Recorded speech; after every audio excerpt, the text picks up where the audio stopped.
Each week at this time, we do something called a community moment, where we welcome someone from the Oasis community to come up to the mic and give us kind of a 10-minute thought for the day. Sometimes it's the story of your journey to free thought. Sometimes it's an idea from a book you've read or something that's going on in your life you want to share with us. We've had so many great community moments. If you would like to do one, please get with me and we will get you on the calendar. Matt, and today we have I believe, first-time community moment presenter. Let's welcome our friend David Lee Durr. All right, good morning, everybody. Can you hear me? Yeah. All right. So about 5 or 6 weeks ago, Mike gave a talk, main talk, that was how to talk to people about Jesus. And he made some very great points about recognizing that whenever you're talking to someone about Jesus, the conversation that you might think you're having or want to have or intend to be having is not necessarily the conversation that they're having, because you may, for example, be wanting to talk about the historical existence of Jesus or your idea or thought or conception of what Jesus may mean. However, to that person, the idea of Jesus is very often, it's not a universal idea. We give our personal attributes of what our own meaning and values, and we kind of put it into these ambiguous phrases or terminology. So he made some very good points about being conscientious of that and not disrespecting, for example, being adversarial or contrarian just for the sake of contrarian sake. And one of the best ways or easiest ways to do that is often to avoid the conversation or to sidestep it, not necessarily going out and looking for to pick a fight. And that can be useful in a lot of cases. However, there are some cases where you are going to be in a position where you do have to talk about whether it's religion or politics or parenting style, different beliefs, which can be what they call like the powder keg conversation or topics, especially with Thanksgiving and the holidays coming up. We may find ourselves across from or in the same room as family members being asked some questions that we're uncomfortable with, or that might have a tendency or in the past to kind of erupt or be a non-productive conversation. So what I would like to talk about this morning are just some practical tips for when you are having this conversation, either whenever it's necessary or if it's something that's comfortable, if it's something that it's with somebody that you're comfortable having, you know that you disagree, but you decide to go have the conversation anyways, about having a more productive conversation, about not just having two people, we'll say, use our current political situation as an example, where we're just kind of yelling at each other and there's no real discussion going on. And this could have to do with religious beliefs. Again, this could have to do with parenting styles. I often will employ a lot of these tactics when I'm talking to somebody about alternatives to corporal punishment, for example. It could have to do with political beliefs. But the idea is to just to have a more productive conversation and to remember, especially in these emotional situations, or emotionally charged situations, what's so easy for us to remember right now in the calm of our own mind, or say that people are more important beliefs. It's very easy to say. Sometimes when we're in the middle of a discussion, it can be a lot easier to forget that person and who they are and their ideas, and respecting and understanding them and treating them a certain way often is more important than trying to convince them of a certain belief system. So one of the first things in helping us to build these non-adversarial relationships is to reframe, to make sure, be conscientious of trying to step outside of the default, which is often having a conversation that is a debate. Debates are often not useful, especially in one-on-one conversation, for changing minds. They can have their place in the public domain, or they can have their place in an intellectual academic environment, or for observers. Usually, often debates are not for the benefit of the people that are debating, but often for the observers to have benefit from that. I do have some friends who have been converted or cast away or started to doubt their beliefs because of, for example, Bill Nye and Ken Ham's debate. However, Bill Nye and Ken Ham have not changed their position since that debate has happened. So you want to avoid debates, and that's kind of our natural tendency. It's something you have to be mindful or conscientious of.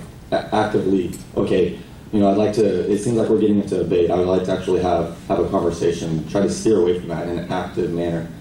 One of the easiest ways to do that is to genuinely listen to what the other person is saying. Let them state their point. Don't assume that you know what they say or that you've heard it a million times before, or even that you understand exactly what they mean by what they're saying, because they could be saying the same sentence or phrase that you've heard before. You're interpreting a certain way.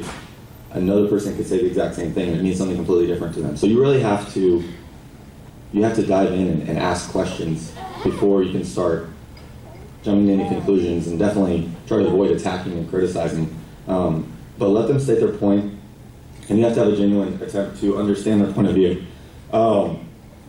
Mortimer Adler, in his book, it's called How to Read a Book, when he's talking about agreeing or disagreeing with an author, or the third option, which is reserving judgment, he makes it very clear that you have no right to agree or disagree until first you understand. You truly understand what the author is saying. So for example, saying, I don't know what you mean, but you're wrong, makes no sense. You have no basis for saying that somebody is wrong on something that you do not understand what is being said. So you have to really try to understand their point of view. One thing that helps with that is to always, and this can be difficult just from a humanity perspective, and I think also our culture doesn't really reinforce it, and it kind of punishes in a lot of ways. But it helps to remember that you might be wrong too. There might be something that you've overlooked. There might be something that you missed. They may have something that may help you to see more clearly, or to think more clearly, or something that you genuinely don't understand. You have to be open to changing your mind just as much as you are attempting to perhaps change their mind. And that helps with modeling the behavior that you would like to see as well, and emulating behavior, or modeling behavior you would like for them to emulate. It's okay to say, I don't know. Too often, people will they feel like they have to have an answer for everything, or they feel like they have to have an opinion on everything. On things, oftentimes, there's a quote that, 98% of the population feels the need to have an opinion, even on things that they're uneducated on. And politicians and propagandists can prey on that tendency. And it tends to be that 1 or 2% that reserve their judgment, that tend to be the more thoughtful in a given population. But you really want to be willing to say, I don't know, because if you seem so sure and confident, especially if it's faulty, that's one of the things that you're often trying to get them to emulate, is being okay with saying, I don't know. Because a lot of times the claims that they're making, it's something that they filled in a void or a gap because they're not comfortable. We are very ingrained with having a discomfort with saying that we don't know something. Give credit whenever they make a good point, or be willing to change your mind. It doesn't hurt your position if somebody makes a good point and it's very obvious in the conversation. It doesn't hurt your position to acknowledge that, to say, that's a good point, or I hadn't thought of that, or that's true, and then talk about, what it means to the conversation overall. If you try to ignore it or say, or undermine it or gloss over it, that's going to be recognized as not being genuine, as you being disingenuine. And if you're not genuine, you can expect them to model not being as, having that same willingness to listen to you or to take you seriously in your conversation. So, and when they say, I don't know, don't jump down their throat like, I gotcha. That's not gonna help the conversation at all. That's gonna deter them from being willing to say that, which is exactly the type of honesty that you want to have in the conversation. Reward that. Say, or if you ask a question and it seems like they're pausing and they're struggling to kind of make something up or figure it out, you could offer a prompt. It's okay to say, I don't know, or if they say, I don't know. That's okay, that's honest, or, so let's think about it another way. Try to avoid laying out facts. Often we can get caught up in all the facts, or especially in specific evidence, and we think that if only they knew this fact, that it would change their mind, or they're misinformed. There have been a lot of studies, especially when it comes to politics, that laying out facts did not change a person's mind. Often it actually had the opposite effect of making them entrenched even deeper. Because you have to understand, often, especially when it's a personal identity or belief system, it's not based on fact. A lot of times these are beliefs that they began with the conclusion first and they backed into it.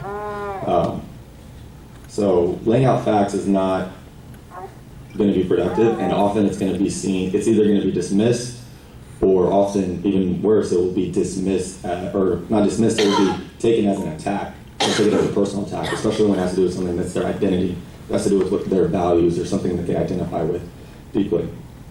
So the alternative is to ask questions using the Socratic method. Some very good questions, or some samples of questions to start with are, when you're listening, reflective questions. Reflecting back what you've heard to clarify and understand. And again, you're not trying to trap them, because that's gonna create an adversarial relationship, which is gonna be non-productive in the end.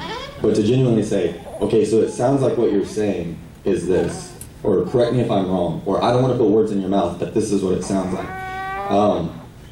That'll do two things. That'll make sure that you actually are understanding them, and sometimes it will help to make sure that they are understanding themselves. Sometimes they say something and it's not what they meant, or whenever they hear it back, they're like, wait, no, that doesn't make sense, and so they'll adjust it a little bit, and that's okay. Again, you're not looking to trap them or jump down their throat. Reward that. Okay, so it sounds like you're now I understand. Again, understand that the same words can mean very different things in different contexts. For example, Immanuel Kant has a book called The Critique of Pure Reason. Most people hear critique and they automatically assume criticism. You actually look into the context of it, and critique is a critical analysis. He has a critique of pure reason and a critique of practical reason, which begs the question of what he sees as the difference between pure and practical. You guys, whoever's interested, look into that. But he's actually most people will, I've heard people use the argument, because all they've ever read is the title of the book, oh, reason is, they're saying unreliable. For example, a critique of pure reason. Well, in that treatise, he does talk about the limitations of reason, both pure and practical, but it's very much talking about how reliable relying on reason is as a form of coming to knowledge. It becomes even worse, because the English language is not universal. Whenever you say something, it's not only context or meaning or understanding that can be different.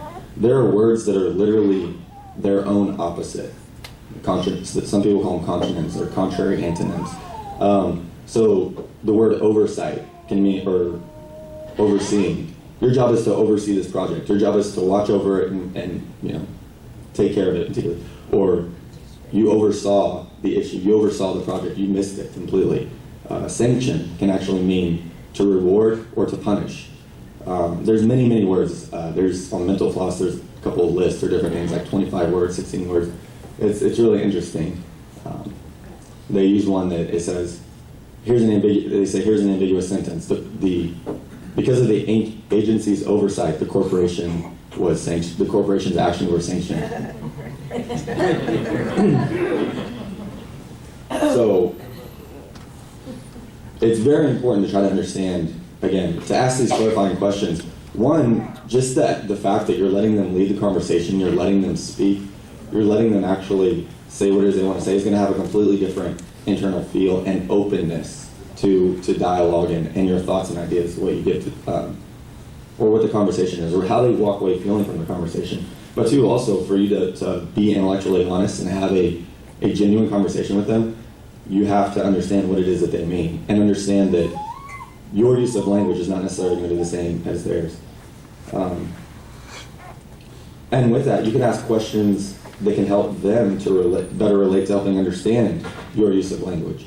So instead of saying, for example, if somebody says, oh, well, you can't prove that God doesn't exist. Atheists are just as, you say, instead of saying, just jumping right back at them, well, not all atheists think that God doesn't exist. You can say, well, what do you think that atheism means? Or so did you know that there are a lot of people who actually say that atheism is reserving belief versus an absolute belief? You can ask questions to help clarify your points instead of coming back at them in a non-productive way or an attacking way that's going to put them in a defensive position. One of the best questions that you can ask is called a feasibility test. Usually after you've established a pretty fair understanding of what their position is,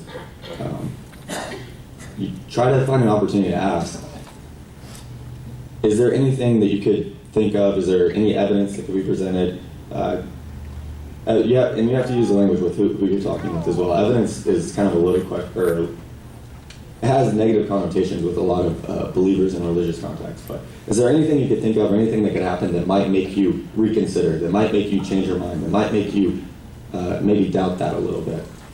And or what would it take to make you doubt that? And very often, be prepared to answer the question back, because very often they're going to reflect, well, what would it take to change your mind? And it's up to you how you could say, well, and give them some examples. Be thoughtful of it beforehand. Or you could say, that's a great question, I'd love to answer it, but I'm interested in hearing your answer. If their answer is nothing, then just accept that they're acknowledging a form of closure, that they're basically saying there's nothing you could do to change my mind. And sometimes they may say, well, nothing could change my mind, and they may not mean it.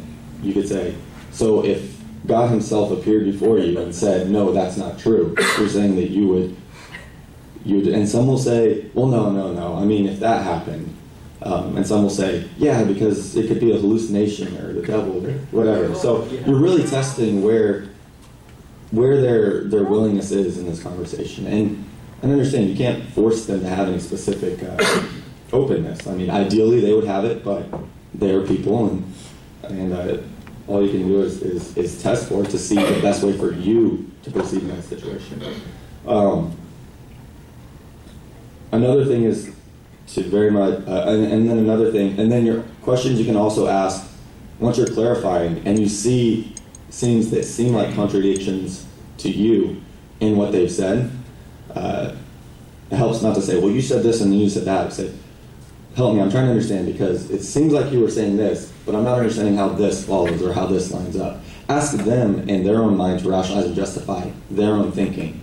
So what you're doing is you're asking them to ask questions that they may not have, that they just may not have reflected on or contemplated too deeply about before. Or maybe they have and they've decided to, but instead of pushing it in their face, you're asking them to think. And try to keep the conversation, I mean, unless you're specifically interested in it, but if you want to have a productive conversation, often, as a rule of thumb, it's better to have, to avoid attacking religion or steering topics from certain metaphysical claims back towards claims of epistemology, which is, how do you know that? Epistemology is a study of knowledge. It's like, so you're saying that this is true, but how do you know that? Okay, well, if this is your evidence, how do we know that that is reliable or good evidence? Is there any scenario where that might be faulty or where that could have some doubt available in it? So, when you're talking about first of all, if you're attacking religion, oftentimes it's just going to be taken the wrong way. They're going to see it as you're attacking their culture, their identity. We're talking about metaphysical claims. These are things that by their own definition are neither provable nor disprovable in many cases. There's always some conception where we could be wrong in our ideas, but just asking, okay, is that a good reason to believe in what you're believing?